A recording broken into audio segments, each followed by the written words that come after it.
दोस्तों, civil war के बाद जेल से रिहा हुए सैनिक सुल्ताना स्टीम बोट पर बैठकर अपने अपने घर जाने की तैयारी कर रहे थे। लेकिन तभी रात के करीब 2 बजे एक धमाका होता है और फिर देखते ही देखते 2 और धमाके होते हैं, जिसके बाद ये स्टीम बोट इतनी बुरी तरह डूब जाता है कि इसमें मारे जाने वाले लोगों की संख्या टाइटैनिक से भी ज्यादा होती है। हाँ, भले ही सुल्ताना स्टीम बोट डिजास्टर इतना फेमस नहीं है कि इसके ऊपर फिल्म बनाई गई हो, लेकिन दोस्तों इतना घातक जरूर था कि इसके बारे में जानने के बाद आप हैरान हो जाएंगे।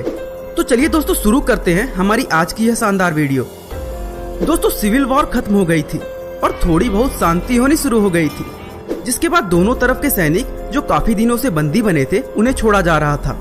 ऐसे में दोस्तों अमेरिकन गवर्नमेंट ने सभी कैप्टन्स को लोगों को शिप के जरिए उनके इलाकों तक पहुंचाने के लिए हर सोल्जर का $5 और हर ऑफिसर का $10 भुगतान करने की बात कही। दोस्तों 1865 के समय में लोगों को यात्रा कराने का इतना पैसा बहुत था और इसी वजह से कई सारे कैप्टन अपनी जहाज में लोगों को ले जाने की इस डील के लिए सामने आए।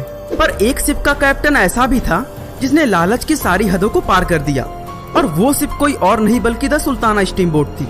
जी हाँ दोस्तों, सुल्ताना एक स्टीम बोट थी जिसके मालिक का नाम कैप्टन प्रेस लॉडविक था, पर बाद में ये बोट कैप्टन जेम्स मैसोन के नियंत्रण में आ गई थी। दोस्तों स्टीम बोट की शुरुआत 3 जनवरी 1863 में हुई थी और इस बोट का निर्माण मिसिसिपी में कॉटन के व्यापार के लिए हुआ था।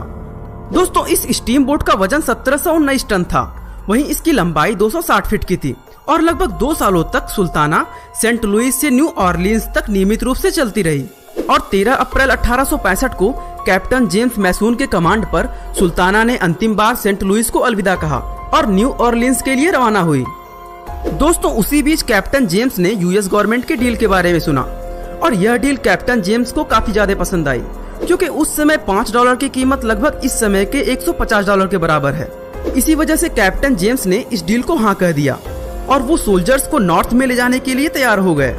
हालांकि तभी इनको एक मैकेनिक ने साफ शब्दों में बता दिया था कि बोट के एक बॉयलर में दिक्कत है, जिसकी वजह से उसे अर्जेंटली रिपेयरिंग की जरूरत है, जिसमें टूटे हुए सीवर को निकाल कर बदलना पड़ेगा।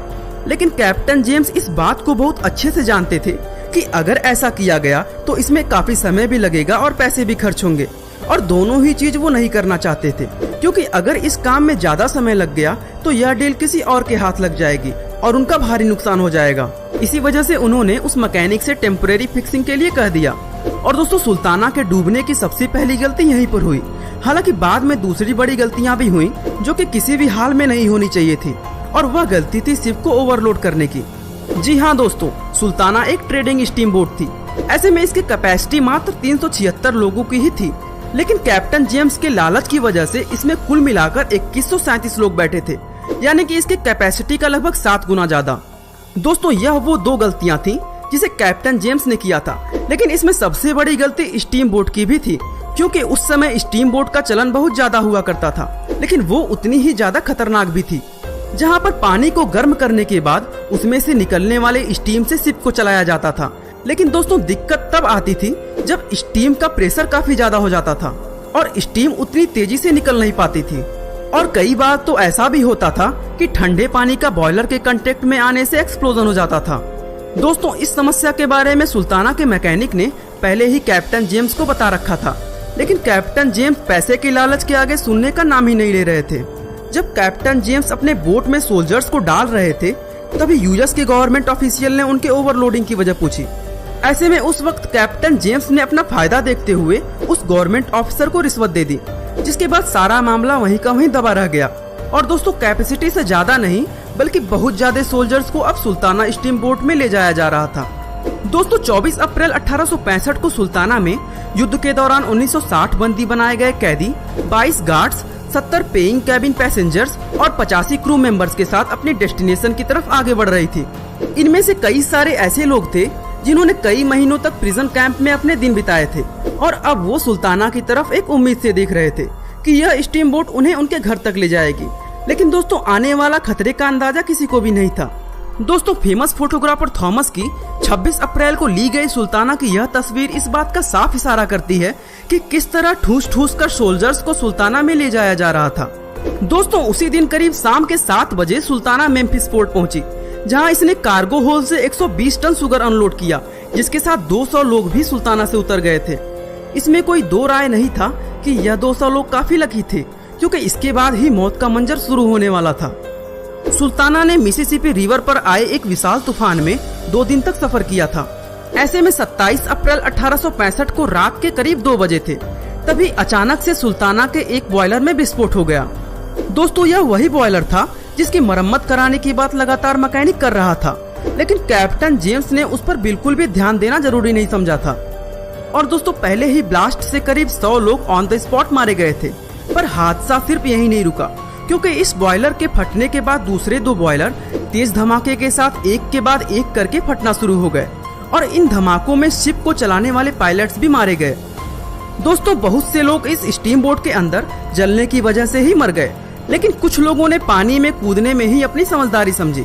ऐसे में दोस्तों, वो समय 1865 का था, जहां बहुत कम ही लोग ऐसे थे जिन्हें तैरना आता था। इसी वजह से पानी में कूदने वाले कई लोग तो डूबने की वजह से मर गए। हालांकि उनमें से कुछ को रेस्क्यू टीम ने आकर बचा लिया और कुछ खुद तैरकर बचने में कामयाब हुए। पर दोस्तों, इतने बड़े हादसे के बाद वो शख्स कैसे बच सकता है जिसकी वजह से ये सब हुआ था? जी हाँ दोस्तों, हम बात कर रहे हैं कैप्टन जेम्स की, क्योंकि जब इस हादसे में बचने वाले लोगों के बारे में पता लगाया गया तो उसमें कैप्टन जेम्स नहीं थे।